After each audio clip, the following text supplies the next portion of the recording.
Lega nel mondo.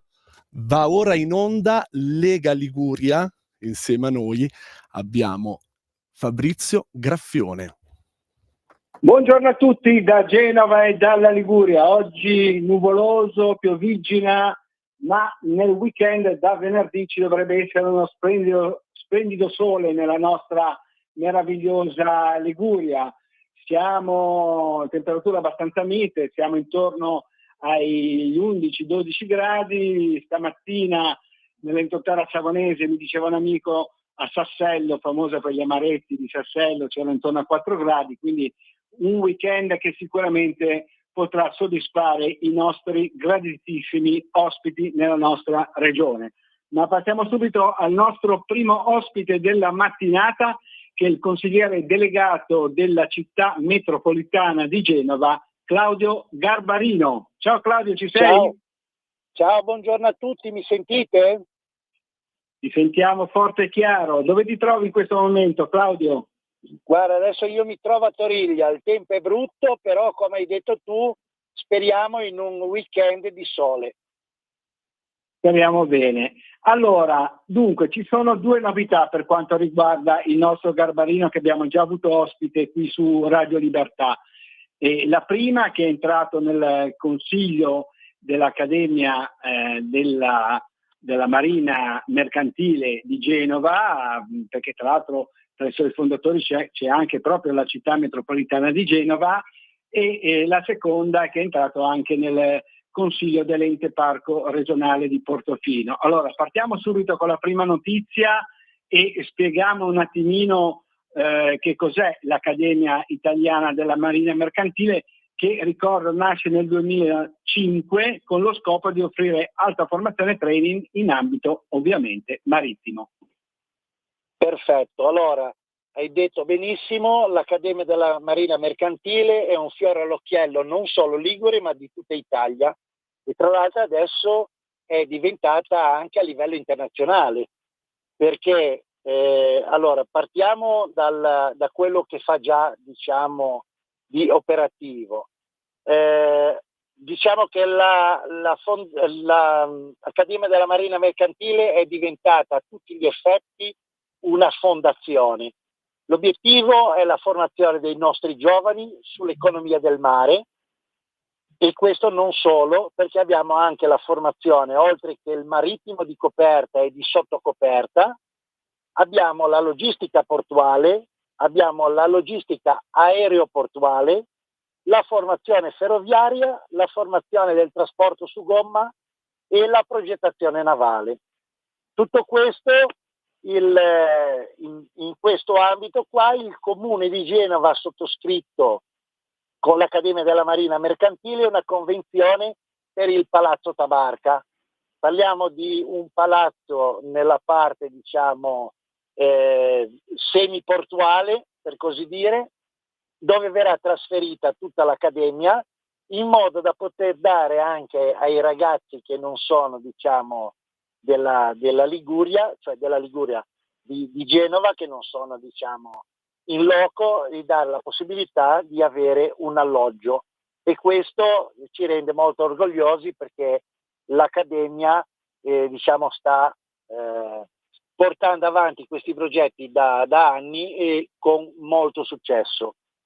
Tra l'altro abbiamo acquisito dei fondi europei proprio per la formazione del personale e abbiamo portato avanti dei progetti con paesi tipo l'Ucraina, il Mali, la Nigeria, l'Angola e l'Albania. Questo proprio per dare, diciamo, portare la nostra professionalità che abbiamo sul marittimo e insegnare agli altri cose che, diciamo, non hanno ancora acquisito, e portarle al livello, diciamo, di una formazione proprio europea.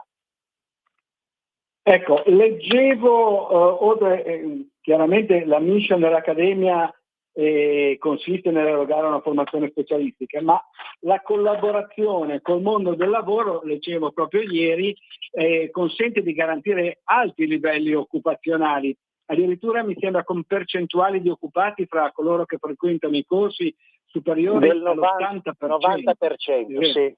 90% addirittura.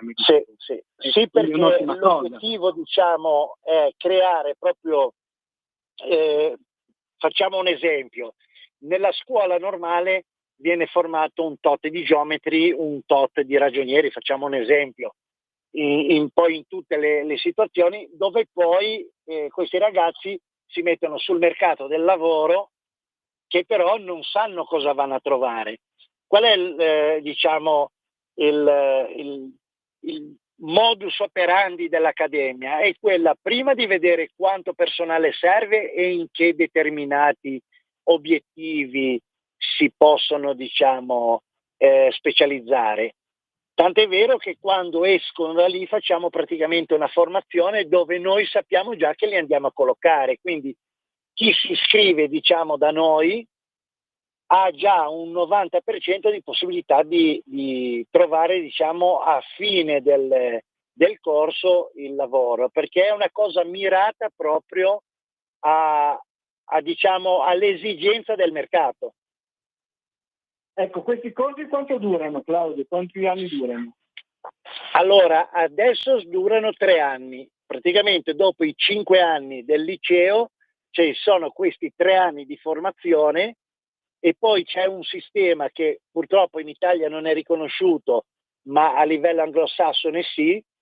Se uno fa il 4º anno online, praticamente riesce ad acquisire la laurea in ingegneria.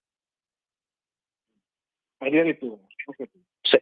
Sì, perché la formazione è altamente professionale, quindi ci sono moltissime specializzazioni anche sulla parte GNL, sulla parte diciamo formazione container, quindi sono cose specifiche che poi nei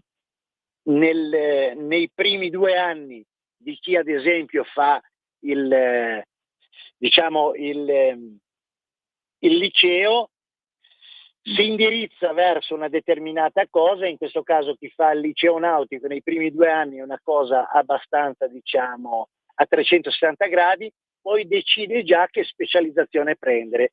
Una volta che esce diciamo dal nautico viene specializzato proprio in quello che diciamo era stata la sua formazione al nautico, quindi praticamente la possiamo considerare una laurea a tutti gli effetti, che però è molto tangibile, perché diciamo che escono proprio formati e riescono poi con l'aiuto della tecnologia a essere già operativi e quindi tra virgolette anche molto ben pagati.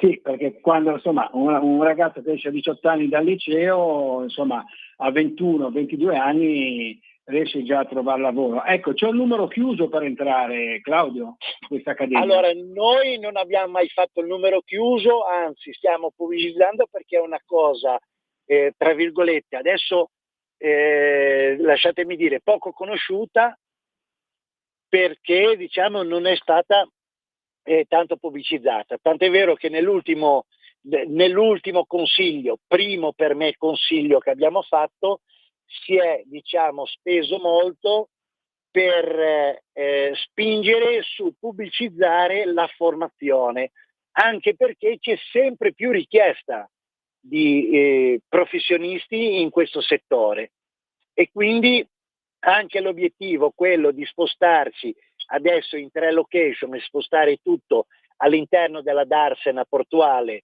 del porto di Genova con un 4.500 metri quadrati, dove si può dare anche l'alloggio a diciamo chi viene da fuori, è proprio per formare diciamo la richiesta, perché c'è sempre una grandissima richiesta di personale specializzato, cosa che che l'Accademia, ora io mi vanto di una cosa di cui faccio parte, ma ci sono diciamo professionisti proprio bravi che formano diciamo il futuro personale.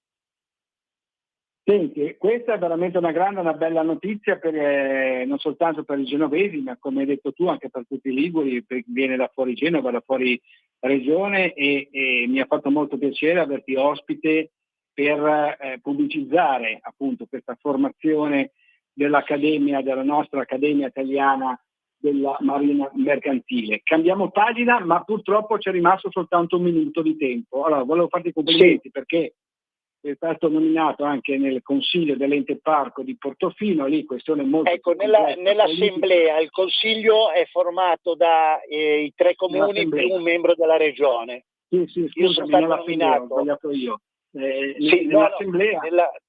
Nell'assemblea che diciamo non ha potere legislativo, ma ha potere di spingere, diciamo, su quello che può essere, diciamo, gli obiettivi.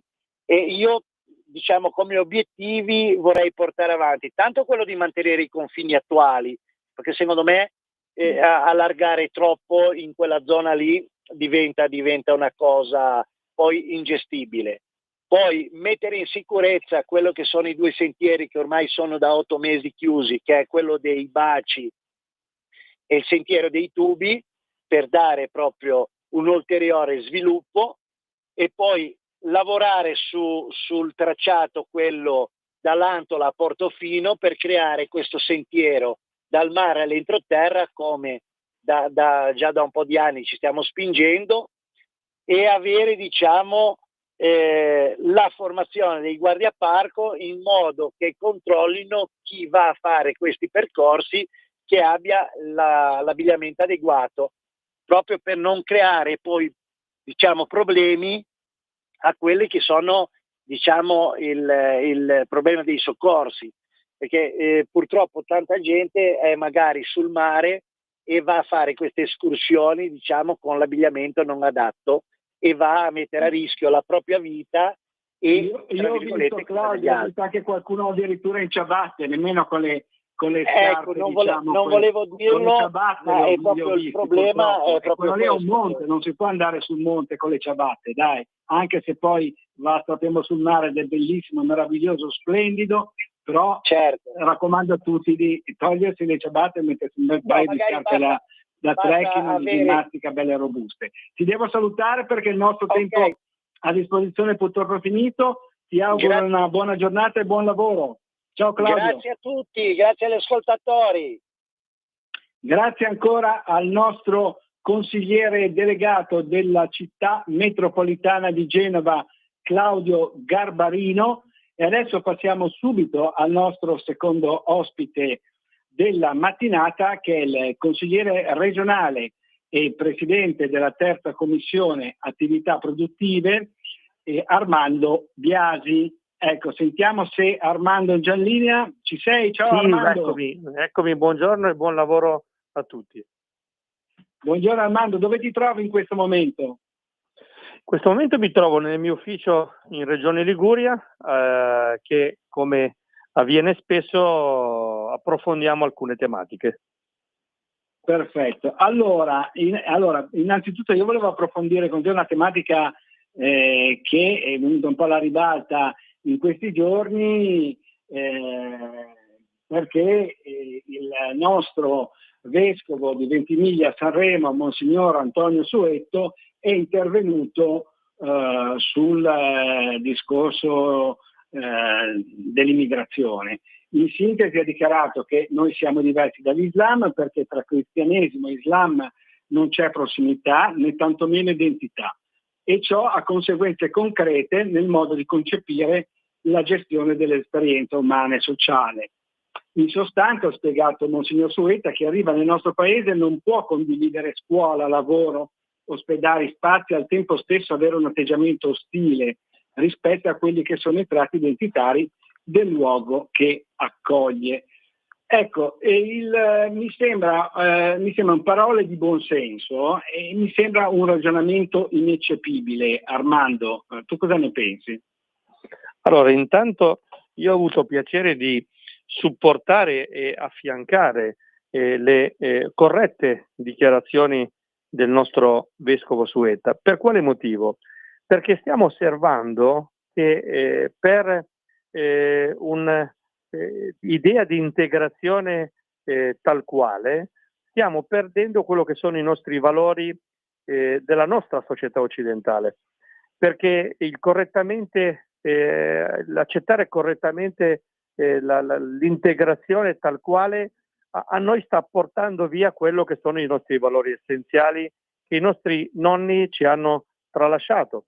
Per cui non è un ragionamento di esclusione, ma è un ragionamento di protezione dei nostri valori principali.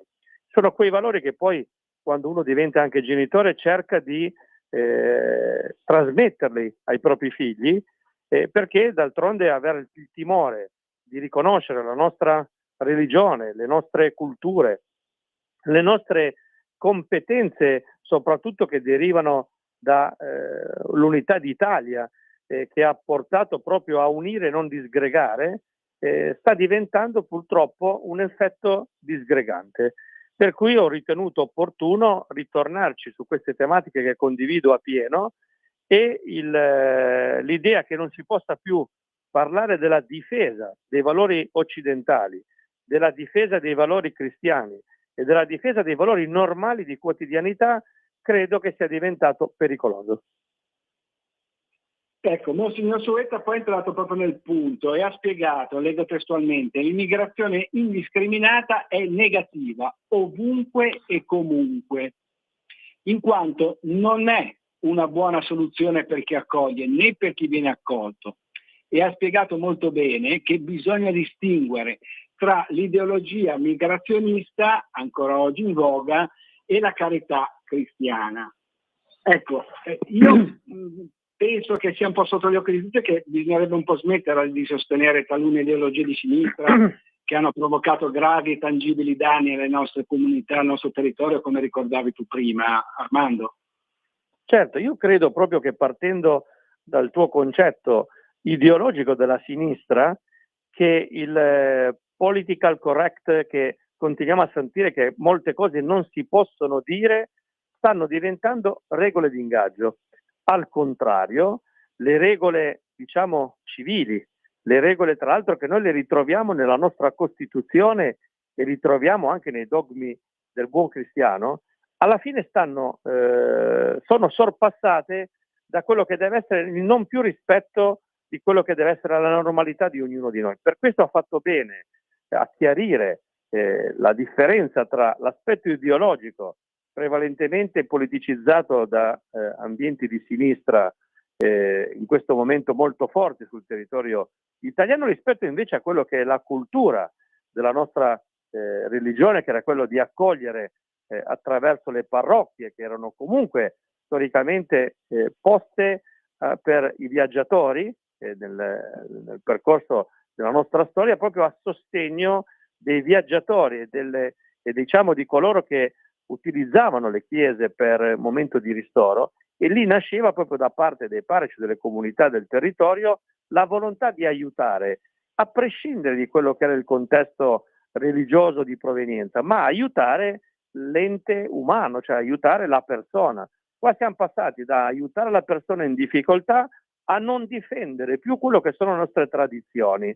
Il non difendere le tradizioni fa pensare che noi in modo molto, diciamo, supino accettiamo che tutto è dovuto. Quindi è importante che ricominciamo a avere il coraggio di evidenziare quello che sono ormai, diciamo, delle sovrapposizioni che porteranno sicuramente, come stiamo vedendo a livello nazionale, che anche quando si svolgono delle attività, vediamo il caso di Salvini, attività ministeriali, attività di programmazione, attività di regolamentazione, addirittura si è processati, e fortunatamente recentemente c'è stata questa importante assoluzione del ministro Salvini, per cui abbiamo addirittura la paura di poter esprimere concetti di normalità.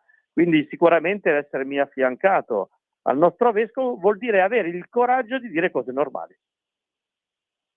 Sono pienamente d'accordo, anche perché, Armando, mi sembra che sia ormai sotto gli occhi di tutti che l'emergenza immigrati che delinquono o che vogliono stravolgere le nostre tradizioni per imporre ostilmente le loro, ostilmente io dico, le loro nel nostro paese, ormai ha raggiunto livelli intollerabili, non soltanto qui in Liguria da noi, qua a Genova, poi tu vivi nell'Imperiese, sei a 2 passi da Ventimiglia, sai perfettamente, vivi quotidianamente quella realtà, ma anche in tutta Italia, penso a Milano, Roma, Palermo, Trieste, insomma, un po' da tutte le parti così, Armando.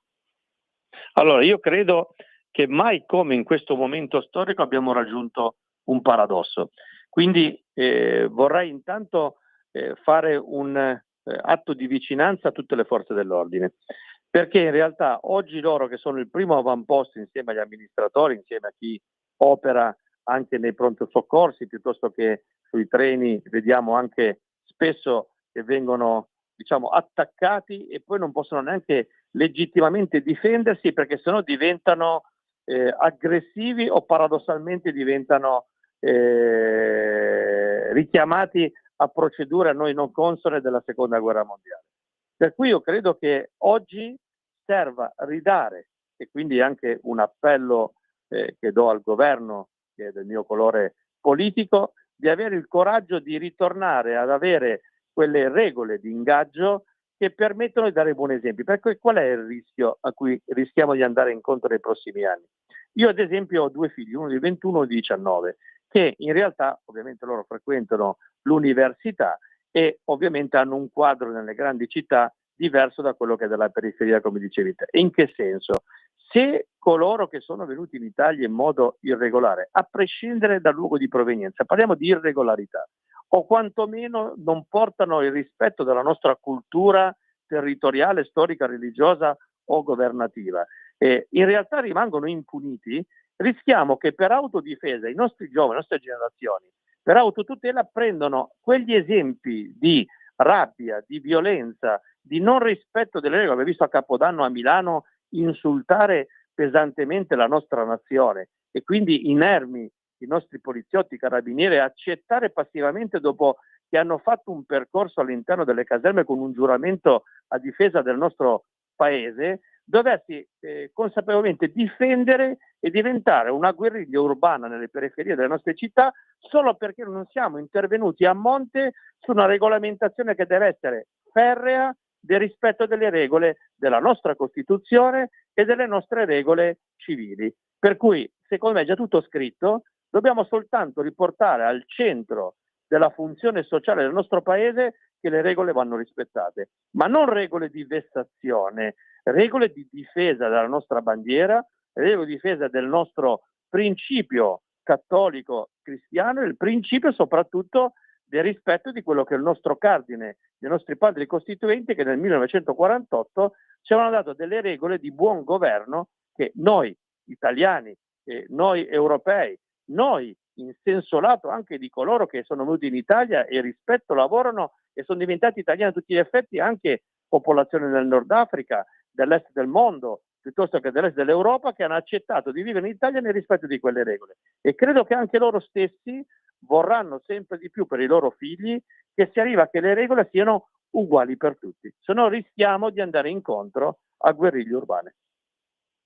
Allora, qui bisogna fare una bella operazione di no al buonismo, no a questa ideologia migrazionista della sinistra, però purtroppo il tempo a disposizione è scaduto. Volevo soltanto ricordare che Armando Biasi, come dicevo, ho detto all'inizio, è anche presidente della terza commissione attività produttive di Regione Liguria. In tal senso sta portando avanti, diciamo così, un obiettivo che riguarda la semplificazione per le imprese, quindi sburocratizzazione, semplificazione tra imprese ed enti locali, comune, regione, eccetera.